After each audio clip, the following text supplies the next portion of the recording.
Assalamualaikum warahmatullahi wabarakatuh. Halo teman-teman semuanya, salam kenal. Saya Melati Sari Mesara, salah satu peserta yang mengikuti kompetisi podcast Bicara Makroprudensial yang diselenggarakan oleh Bank Indonesia. Pada nungguin kan gimana isi dari podcast saya? Yuk disimak, check it out. Jadi, teman-teman, mengenai tentang digitalisasi permudah akses keuangan, saya membahas 3 topik paling penting di sini. Yang pertama, topik tentang pengertian digitalisasi, inklusi keuangan, serta hubungan keduanya dalam era digital. Kedua, kebijakan Bank Indonesia dalam perkembangan era digital ini. Dan yang ketiga, implementasi konkret dari blueprint sistem pembayaran tahun 2025 yang telah dilakukan oleh Bank Indonesia mulai tahun 2019 sampai tahun 2025 sebagai puncak kegiatan mereka. Oke teman-teman, berbicara tentang era digital, terakhir kali ini kita sama-sama nih menyaksikan bagaimana gelombang digitalisasi dan penetrasinya ke sendi-sendi kehidupan kita. Arus digitalisasi di dunia ekonomi dan juga keuangan yang mengubah perilaku agen ekonomi. Kini, masyarakat semakin menuntut layanan keuangan yang serba cepat, murah, dan juga aman. Pola interaksi antar pelaku ekonomi, baik itu sebagai konsumsi dan juga sebagai pelaku produksi, juga tidak keluar dari pakemnya. Dunia menuju new normal yang tidak lagi sama dengan yang kita kenal, pahami, dan juga raih manfaatnya, tanpa kehilangan kewaspadaan selengkapnya. Sejengkal pun. Inovasi teknologi adalah salah satu solusi agnostis yang membuat layanan keuangan dalam genggaman tidak lagi berhenti sebagai jargon semata. Kini siapapun, baik itu laki-laki, perempuan, kaya, muda, miskin maupun tua, dapat melakukan dan mengakses keuangan dengan cepat. Cukup dengan aplikasi dalam smartphone dan juga terhubung dengan secara online. Digitalisasi membuka pintu lebar yang mempeluang inklusi ekonomi dan juga keuangan bagi seluruh masyarakat. Itu adalah kata pengantar yang pernah diucapkan oleh Bapak Peri Warjio, Gubernur Bank Indonesia dalam buku Bank Indonesia Menavigasi Sistem Pembayaran Nasional di Era Digital. Dan juga pernah disampaikan pada Festival Ekonomi Keuangan Digital Indonesia beberapa bulan yang lalu. Teman-teman, kita berbicara tentang digitalisasi ini adalah berbicara tentang era digital. Tetapi apakah kalian tahu sebenarnya apa itu digitalisasi? Ya, digitalisasi itu sebuah proses pemberian atau pemakaian sistem digital. Digitalisasi sebuah terminologi untuk menjelaskan proses alih media dari bentuk tercetak, audio maupun video menjadi bentuk digital. Lalu apa itu inklusi keuangan? Berbicara tentang inklusi keuangan adalah ketersediaan akses pada berbagai lembaga, produk, dan juga layanan keuangan sesuai dengan kebutuhan dan kemampuan masyarakat dalam rangka meningkatkan kesejahteraan masyarakat. Itu salah satu pernyataan yang tertera pada Peraturan Otoritas Jasa Keuangan Nomor 76 POJK 07/2016 yang dikeluarkan pada tahun 2016 silam.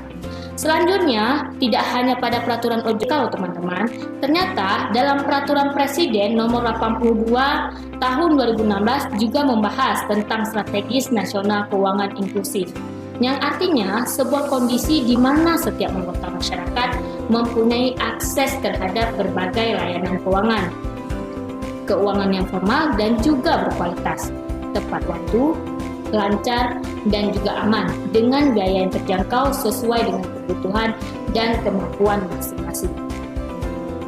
Itu adalah kita berbicara tentang digitalisasi dan inklusi keuangan.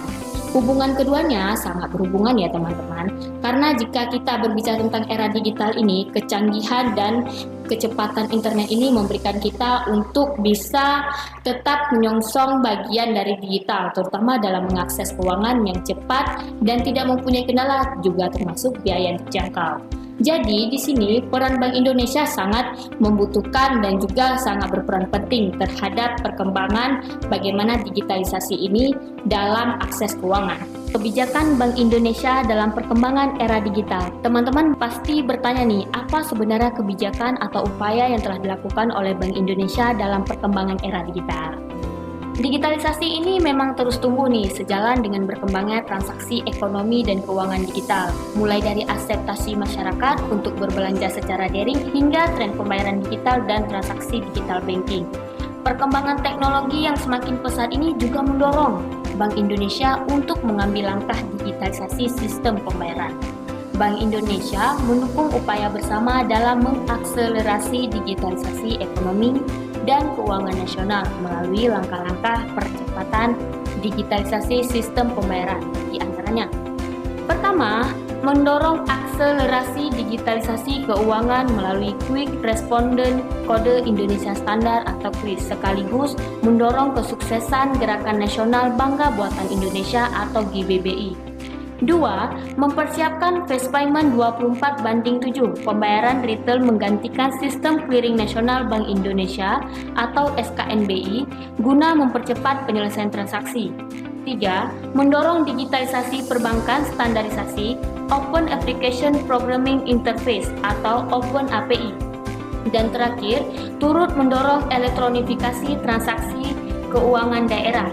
Inilah yang dipaparkan oleh Bapak Periwarjo selaku Gubernur Bank Indonesia dalam pembukaan Festival Ekonomi Keuangan Digital Indonesia pada tahun 2021. Ternyata ada upaya yang sudah dilaksanakan oleh Bank Indonesia, yaitu mulai dari tahun 2019. Bank Indonesia sudah merumuskan Blueprint Sistem Pembayaran Indonesia 2025 atau BSPI 2025.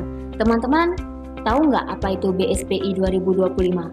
BSPI 2025 adalah panduan arah kebijakan Bank Indonesia di bidang sistem pembayaran pada era digital dalam rangka mendukung pembentukan ekosistem ekonomi dan keuangan digital yang kondusif. BSPI yang berorientasi penuh ini ternyata mempunyai upaya membangun ekosistem yang sehat sebagai pemandu perkembangan ekonomi dan keuangan digital di Indonesia. Tidak hanya itu, ternyata BSPI ini memiliki visi sistem pembayaran 25 yang dirumuskan sekaligus menjadi target akhir dari arah kebijakan jangka panjang Bank Indonesia. Visi sistem pembayaran Indonesia atau SPI 2025 diantaranya: 1. SPI 2025 mendukung integrasi ekonomi keuangan digital nasional. 2. SPI 2025 mendukung digitalisasi perbankan. 3. SPI 2025 menjamin interlink antara fintech, artinya finansial teknologi dengan perbankan. 4. SPI 2025 menjamin keseimbangan antara inovasi dengan customer protection, integritas dan stabilitas serta persaingan usaha yang sehat. Dan terakhir, SPI 2025 menjamin kepentingan nasional dalam ekonomi keuangan digital antar negara melalui kewajiban pemrosesan semua transaksi domestik di dalam negeri dan kerjasama penyelenggara asing dengan domestik dengan memperhatikan prinsip resiprokalitas. Itu yang terdapat pada buku Menavigasi Sistem Pembayaran Nasional di Era Digital di halaman 3 tahun 2019. BSPI 2025 ini hadir sebagai solusi untuk menjawab tantangan di era digital. Hasil akhir dari BSPI tersebut dipresentasikan oleh visi Sistem Pembayaran Indonesia 2025 yang diwujudkan melalui 5 inisiatif. Apa sih 5 inisiatif tersebut? Ya, 5 inisiatif tersebut secara umumnya yang pertama open banking, sistem pembayaran retail, infrastruktur pasar keuangan, data serta pengaturan, perizinan, dan juga pengawasan. Itulah 5 inisiatif tersebut akan diimplementasikan oleh 5 working group yang akan berkolaborasi dengan kementerian dan lembaga terkait serta kalangan industri. 5 inisiatif Blueprint SPI 2025 akan diwujudkan dalam rentang waktu tahun 2019 dan tahun 2025 sebagai tahun puncaknya. Itulah yang disampaikan pada buku Menavigasi Sistem Pembayaran Nasional di Era Digital pada tahun 2020. Topik ketiga, kita membahas tentang implementasi BSPI atau Blueprint Sistem Pembayaran tahun 2025 sebagai salah satu upaya dalam mempercepat dan memperluas akses keuangan. Apa sih implementasi nyatanya? Itu pasti pertanyaan dari teman-teman. Ya, implementasi nyatanya yaitu salah satu inovasi yang dilakukan oleh Bank Indonesia adalah peluncuran Quick Respon Indonesia Standar atau KRIS tanggal 17 Agustus 2017 yang berbasis EMFCO untuk menjamin interoperabilitas antara penyelenggara dan instrumen guna mencegah fragmentasi industri. Berbicara tentang KRIS, kita berbicara tentang sebenarnya apa itu aplikasi KRIS. Aplikasi KRIS adalah salah satu implementasi KRIS yang sangat meluas hari ini. Hingga awal 2021, ternyata teman-teman lebih dari 6 juta merchant telah menggunakan KRIS yang ditargetkan hingga 12 juta di tahun 2021. Apalagi sudah ada KRIS tanpa tatap muka atau KRIS TTM yang bikin makin cemumu. Artinya cepat, mudah, murah, aman, dan handal. Itulah salah satu bukti konkret yang diimplementasi BSPI 2025. Teman-teman, bahkan KRIS ini juga telah ditetapkan sebagai salah satu metode pembayaran di berbagai sektor, sehingga mendorong efisiensi perekonomian.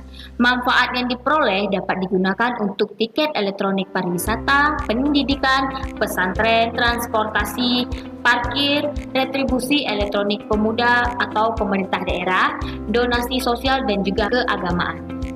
Harapannya tentu akan terwujud efisiensi perekonomian, mempercepat keuangan inklusif, dan meningkatkan daya saing industri serta memajukan UMKM.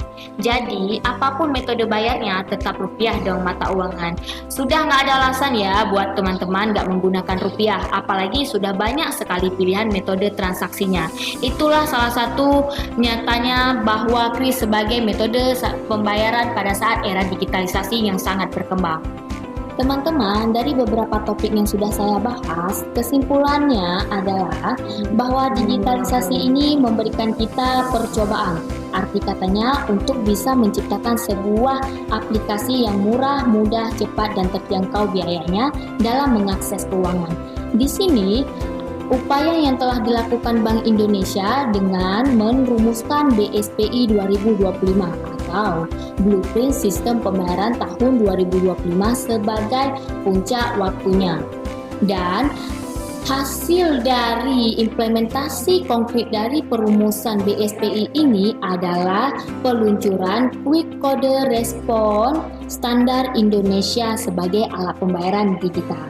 Demikian isi podcast dari saya, lebih dan kurang saya mohon maaf. Burung Nuri, burung cendrawasih. Cukup sekian dan terima kasih. Wabillahi taufiq wal hidayah. Wassalamualaikum warahmatullahi wabarakatuh.